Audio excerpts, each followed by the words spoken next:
Hello and welcome everyone. This is Ebefar. I hope you're having a good day. Today, I'm going to be showing you how to build my Immortal thursar build. So I'll be showing you the base stats, skills, masteries, and Clade. Personally, I do believe it is the most meta FootFighter build out right now. And this build is mainly focused around group fighting, but it is effective in just about every other sector as well. Of course, except mounted combat. It's a foot build. You won't be roaming in the open flatland with this build, so you don't have to worry about your one weakness, which is mounted fighters, which is the weakness of every foot build. Look at my gameplay videos to see the playstyle. It's an endgame build, and so it does require some gold to be at maximum effectiveness, but you can still run it even if you're poor. So starting off with your stats, they are basically as shown. You're going with the max strength, constitution, dexterity, and all the rest of your points just get dumped into Psyche. The size is 94, so your size stat is part of your attribute pool, and you're going to go to the lowest possible height of size 94. Take a look at my size video to see how to do that. We do this for an extra health point instead of going for the lowest size stat, which is min size. So this build isn't exactly a min size thursar. It's close to it. Mortaldata is incorrect when it comes to size and height, so your health and damage bonus may not be accurate on the calculator. You need to look at your health and damage bonus in the game. For the rest of height and weight optimization explanations, see my size and height guide. We also go to the lowest weight of our current weight class, which is stout, so we go to the lowest possible weight of stout. On this build, I do assume speed is decimal, so I have dex at 90.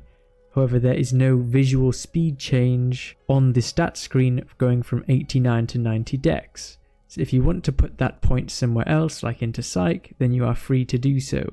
It is too difficult for me to test if there is a decimal speed increase because the margin of error is too large and there are no other reliable ways of testing for a decimal speed increase.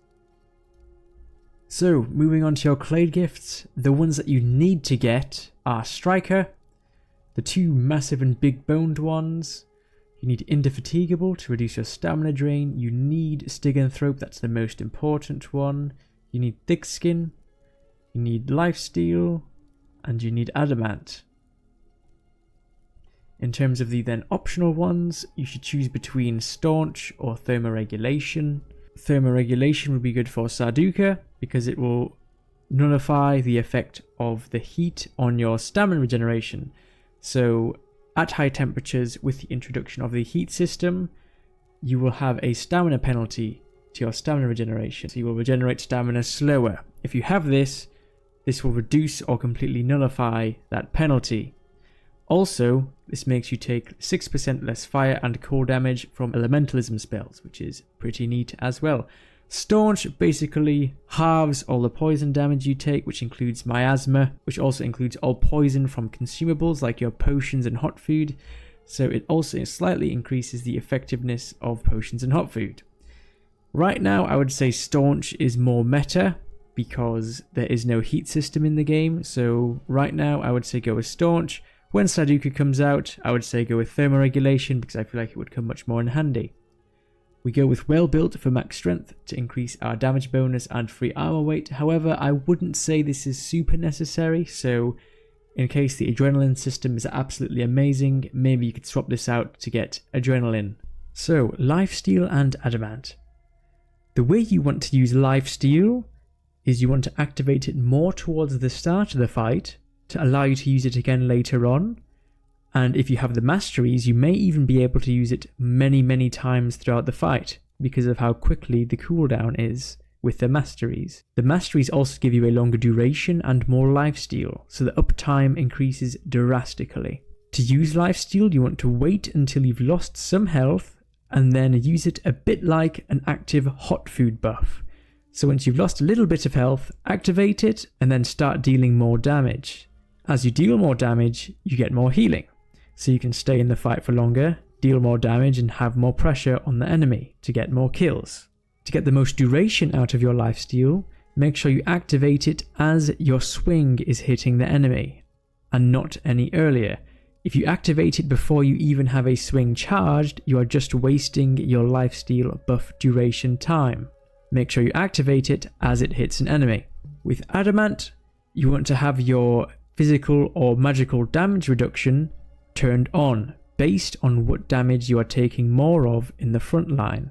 Usually, this will be the physical damage reduction. However, if you know that you are going to get mage banged, you can flip it around and reduce the magic damage you take. An amazing part of Adamant is that you can flip over a magic healing received as well. So usually, it has a 10% less magic healing received penalty. When you activate it, you get 10% more magical healing received. So if you have to reset in the backline, all you have to do is switch this on, and your mages will start healing you for way more than before. Then you can go back into the fight and reduce your damage by toggling it intelligently. This buff increases your effective health by a ton when used correctly. Okay, so moving on to the mastery tree, and I'm going to go in no particular order here. It is down to you which way you want to go through with doing your mastery tree. However, I will be starting off with the defensive side of the tree, so with health. We're going with the plus 10 points in total to max health to increase the total burst damage we can take and slightly increase the overall damage we can take. Then we will be going with the health regeneration to our passive health regen. So at a base we get plus 1 HP every 6 seconds from our passive regen, which is then doubled by our Styganthrope. However, if we get the health regeneration in the tree, it adds a total of 0.5 to the 1.0 HP every 6 seconds for a total of 1.5 HP every 6 seconds, which is then doubled by our Styganthrope. So we get a grand total of 3 health every 6 seconds from our passive regeneration with this mastery. We then also regenerate 1 health every 3 seconds from Stig, putting you at a total of 50 HP per minute in total, which is like a permanent hot food. You have a permanent hot food on this build. We go with the physical defense base masteries for a total of 2% more physical defense for 4 mastery points, and that reduces all physical damage by 2%. That's a no-brainer for all foot fighters. We then go with the blunt defense masteries for a total of 3% blunt defense, which then covers our vulnerability to the potential burst damage from blunt weapons, which is the lowest defense stat of plate armor, which is what we usually are going to wear. It also reduces damage from any non-pure pierce weapon, like swords and axes. This damage reduction is a flat amount of the damage we take. So, at endgame, half of the effective damage, for example, from a heavy great blade to plate at endgame is blunt, and then half is slash. For axes, about 3/4 of it is blunt and 1/4 slash, and for blunt weapons, they deal pure blunt damage. You can test this yourself using blunt rings and then slashing rings and comparing the damage differences between different weapon types. Therefore, the blunt defense masteries are useful against overall damage as well as burst damage. Magic damage resistance 6%, ecumenical defense 4%, elementalism 10%, and necromancy damage resistance 4%. Overall, the points in your magic defense give a massive reduction to the magic damage you receive, which is almost always going to be in a burst damage situation, almost always going to be in a situation where you die. So these are amazing, especially for the amount of defense you get per point. So I recommend you get all of these. They also stack with something I mentioned later on with Psyche, which makes them insane. And I think every foot build should have these as well. So next up we have Thirst Regeneration and Max Thirst. For a total of 6 points, you get 20% more Thirst Regeneration and 2 more Max Thirst. These are extremely valuable, and they allow you to use more potion units to save you in a burst damage situation, and they allow you to drink more purified DH potions more often. This also applies to utility potions, so these are amazing mastery points to get, and every build should have them. Next we have the Styganthrope penalty masteries, and before I go into why these are good, let me just explain Styganthrope. So Styganthrope, when you have it active, reduces healing received by 20%. which is what we have on this build. So all of our incoming healing is multiplied by 0.80, which just reduces everything by 20%. Basically. With the Styganthrope healing received penalty reduction masteries, so there's a total of 6 of them for 6%, they increase the healing you get by more than just 6%.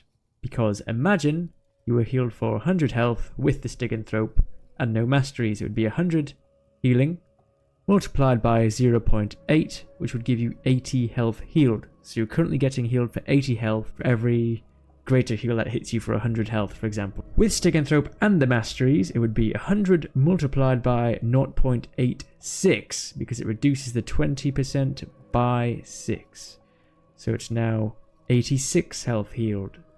This is a 7.5% increase in the healing you are actually receiving, so it is better than it looks on the tin. This healing bonus also stacks with your Adamant skill, so it is worth it to take. When you pop Adamant to reset in the backline and you have these masteries, it makes everything so much faster for you. Or even in the middle of the fight without having to use Adamant at all. All incoming healing is increased. We're going for all the strength, psych, constitution and dexterity stat lines. These are extremely powerful to get from the mastery tree. Your stat pool is very limited and you only get so many. So getting stat points from mastery points is amazing.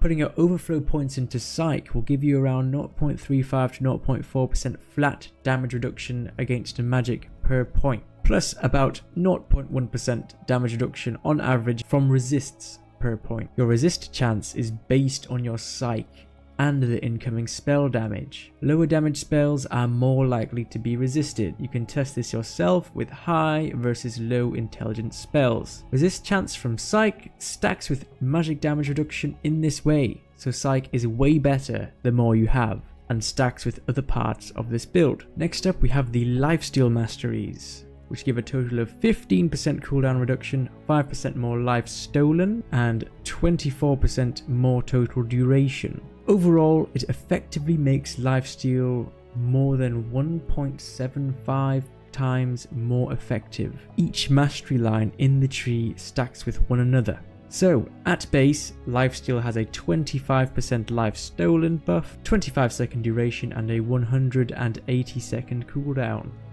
With the masteries, Lifesteal has a 30% life stolen, 31 second duration, and a 153 second cooldown. If you put them into a formula to rate its effectiveness, getting the masteries makes it almost twice as powerful, 1.75 times more powerful. These are amazing. You can even see the power of a Lifesteal without these buffs in one of my videos, halfway through the video, where I heal for half of my entire health bar with one use of Lifesteal. Next up we have our offensive masteries. So the damage bonus and the blunt damage masteries, these are a no-brainer, and damage is one of the most important stats for a FootFighter. Next up we have the free armor weight masteries on the left side of the tree. The extra free armor weight means you can wear better armor. We have the AI damage dealt and defense, 2% and 2% respective for each point, so it's only 2 points, and it increases the damage against and reduces all damage from all AI in the entire game, including all pet. This is very good for 2 points, and many guilds or people that use pets who deal most of their damage using pet like a white bear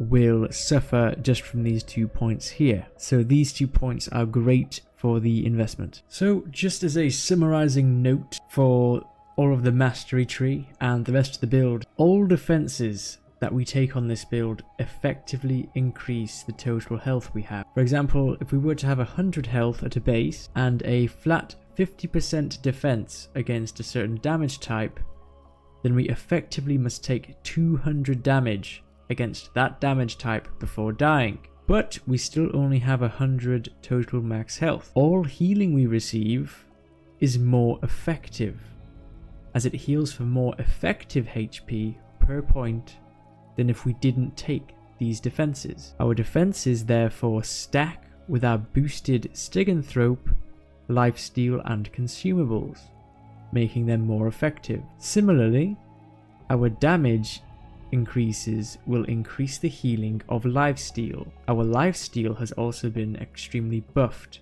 using our masteries. Okay, so moving on to action skills, and these are a little bit different to the usual FootFighter skills. We are not going to be running anatomy on this build due to how much healing from other sources we actually get. So we have the reduction to the debuff from Styganthrope in our masteries, so we get more healing from magic than usual. We have Adamant to flip around so that we get more magical healing there. We have tons of passive regeneration and stig healing. We have hot food, potions, and a super buffed lifesteal on steroids. You are super tanky and small, you take barely any damage and you barely get hit. So this build is more about self-sustain and staying in the fight for as long as possible, dealing as much damage as long as possible. The more you're out of the fight having to bandage and etc., the less of a number you are, the less of a unit you are in the fight. You want to be the biggest factor you can to stay in the fight as much as possible, and mages can top you up really quickly if needed. If you're on your own, you have more than enough ways to heal yourself as well. We do not need anatomy, so we will not be running it. We do go with athletics and everything under it, so you want landing technique at 100 to reduce fall damage. Sprinting, we wanted 100 for stamina. Blocking is at 100, of course, to reduce the damage through parries and other buffs. Knockdown resistance. Knockdown isn't in the game yet for foot, so we don't need to worry about that just yet. Combat maneuvering at 100. Armor training and heavy armor training. This is just for our armor weight. Combat techniques, aggressive and defensive stance. Those are at 100 to increase the damage we deal and reduce the damage we take. We have domestication, and this is quite different to the regular FootFighter build. We go with Beast Mastery to unlock all of our abilities for our bear to make it be able to attack more often and deal more damage. So we have Beast Mastery at 100. You want Mammal Influence at 100, and you want Bear Influence at 100, and Bear Mastery at 100. This is to unlock all of our bear abilities so that we can use them to their maximum effectiveness. We want Creature Control and Advanced Creature Control at 100. This is to allow us to hold our white bear. We're not going to be running taming, so you need to buy your white bears from the broker or have a tamer friend or alt account, or the other character on your account could be a tamer and simply have them traded, or not your other character, whichever way you want to go about it. Taming is not a required skill for PvP in this build, so we do not need it. Endurance for the stam regen, and it unlocks passive regeneration for us to get. So we get passive regen. This is extremely important, and then we have subsisting at 100. You'll probably not be using subsisting, but it's nice to have anyway. It's mainly just for getting out of mercy mode faster, and that's it. But you will not be in mercy mode with this build. Hopefully you will never be in mercy mode ever after using this build. Melee combat at 100, clubs at 100. We're only going to be using clubs, we don't need to use anything else. Clubs are amazing, very effective against heavy armor and just about everything in the game really. It's not absolutely the best for the highest damage against everything, but overall I think the two-handed warhammer is definitely up there in the S tier of weapons. Also, clubs can dismount, which is decent, benefit, bonus, if you like to do that kind of stuff. If you think it's useful in the fight, that's perfect. Potion utility, we do have it at 40, so with the thirst masteries we get a total of 16 thirst on this build, so we can drink 16 potion unit pots to heal for quite a good amount of health. I would say the minimum amount of thirst for any foot fight build is 15, and we have 16, so that's perfectly fine, especially because this build is so tanky and has so many forms of healing and a bear, etc. I think it's completely fine not to have it at full. We have riding at 100, and that's just for riding our bear. Those are all the primary skills that we need. So moving on to profession skills, and I would actually say profession skills are 100% necessary in a proper PvP build, because there are profession skills that affect PvP. They do affect action. So if you want a build that is completely just for fighting and PvP combat, then it cannot have a side profession, basically. It kind of needs to have these skills to increase its PvP effectiveness. So to get the highest PvP effectiveness through your profession skills, you need to have basic and advanced engineering. This is to increase the building speed by many times the amount when building buildings or siege equipment, and you will be doing that if you are doing PvP. You will have to build siege equipment or structures at some point. To help with that, to help your team siege better, have a greater chance of success, you should have these, especially if you're building strongholds somewhere or villages somewhere. If everyone had this, then there would be no worries about spending time building anything, because it would be built in 5 minutes. So these, I would argue, are great for PvP, and you should have these on any PvP-oriented character. We're going with management at 100. This is to increase the number of pets that we can get in our stables by 5, so we can have a total of 10 white bears in our stable. I wouldn't say this is a completely necessary skill to have, however, it's just there because we have the free points for it. And we have scribing at 100. This is to allow us to scribe scrolls directly into our spellbooks. We're not a mage on this build, however, one loot that you do loot from dungeons are scrolls, and they can be worth a lot of gold. So when you go to dungeons and you go places that have loot, if there's scrolls there, you can secure that loot, that gold, by scribing it into a book, or scribing it for your mages instead of having to take the scroll out of the dungeon and get someone else to scribe it for you. This is an amazing way of getting gold and securing loot. Then here's the real stuff for PvP, the zoology skills. Having the knowledge of certain animals in this game increases the damage and defense against them by a ton. Not for all animals, some of them they removed this for, like with horses, if I remember correctly. However, on just about everything else, having the zoology lore for it will increase the damage against that creature and the defense against it. For example, spiders. So we have arthropoda lore here, and everything underneath it that we can. This will increase our defense against these by a ton and our damage against them by a ton. Same applies for every other animal in the game, and this includes tamed creatures as well in PvP. So you want to have every relevant lore here. I go with amphibia because on the introduction of Sarduka, they will have amphibians in the game, so the bufonids, etc. So I have that here, and you want everything underneath it to increase your damage and defense against them. Arthropoda for spiders and everything related, so you have your damage and defense against them. I have aves for terror birds, damage and defense against them. All other birds, of course, in that area also that counts for. Mammalia is a huge one that includes bears, tar dogs, everything along those lines. This is necessary in my eyes to have for PvP. Reptilia, we have it at 100. This is going to be for crocodiles in Sarduka, and currently you can use it against water lizards and liocators, etc. Increase the defense and damage against them. Those are really the relevant laws. The others, I would say, are not that significant, so you're not going to be attacked by any sea stars, corals, or mollusks, really, in the future, so you don't need holozoa. You won't be needing dragon lore. I don't think there's going to be dragons in the game for a very long time. Peacekests, right now there aren't really any fish that are going to attack you, and you can't swim on this build anyway, so we don't need Peacekest lore.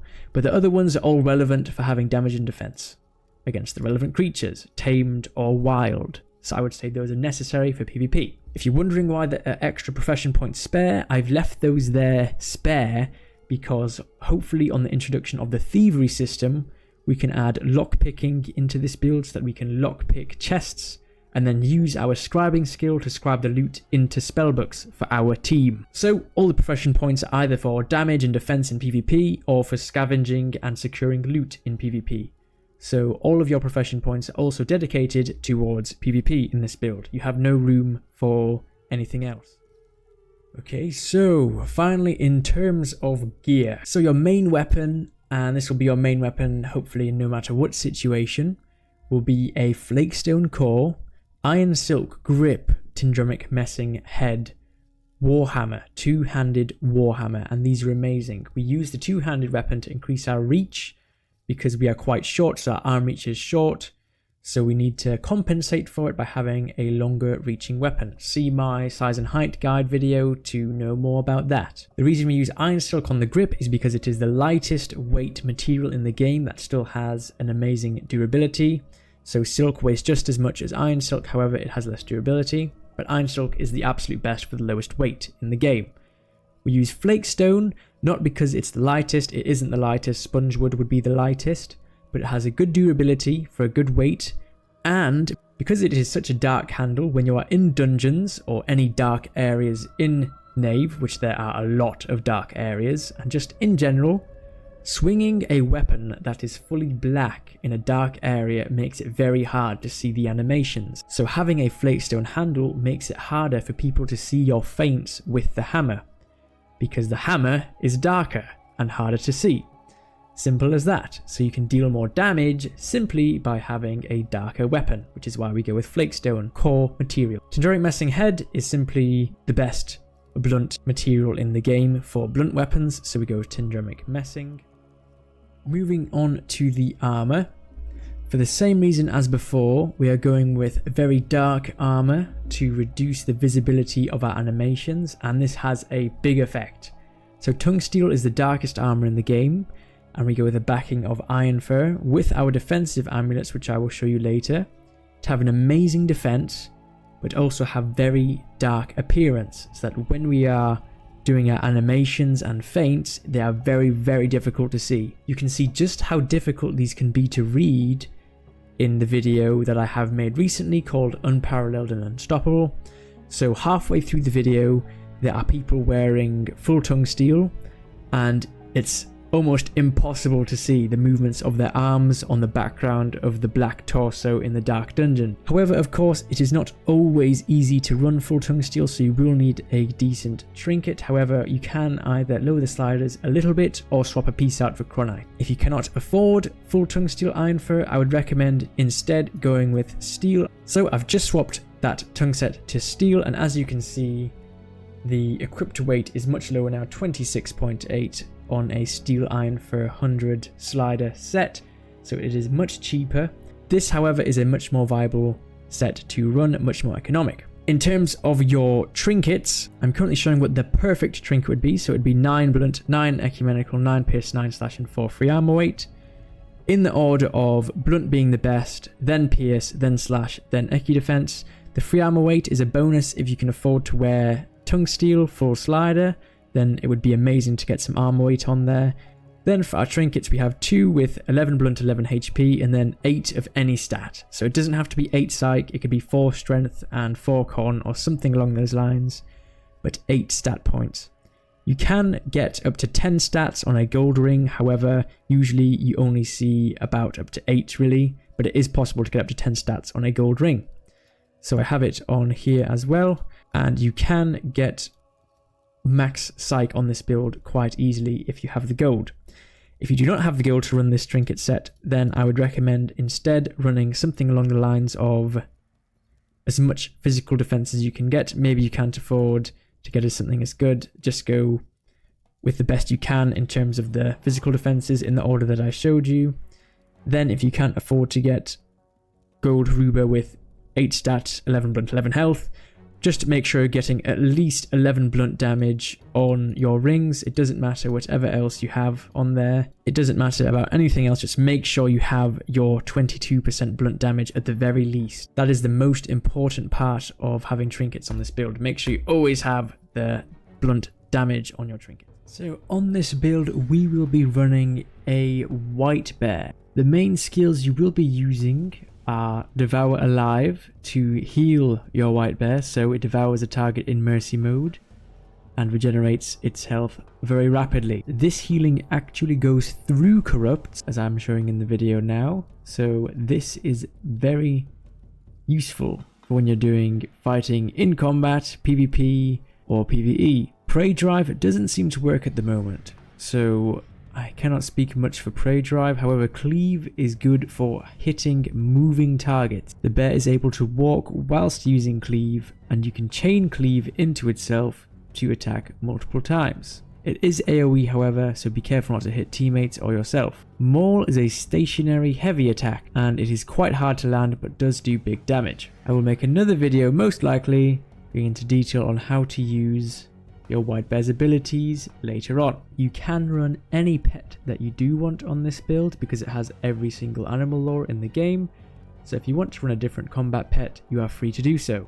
In terms of essence orbs, just go for as much hunger gain as you can, as much debuff reduction as you can, and then go for health and stamina reserves over time. If you want to know why, please look at my consumables video where I have a good explanation. In terms of consumables for this build, please take a look at my consumables guide to get a good idea of what to bring. So that's just about everything that I need to say about the build. Here's the full mastery tree for those that were curious. If you have any questions or anything to add, please do that in the comments section.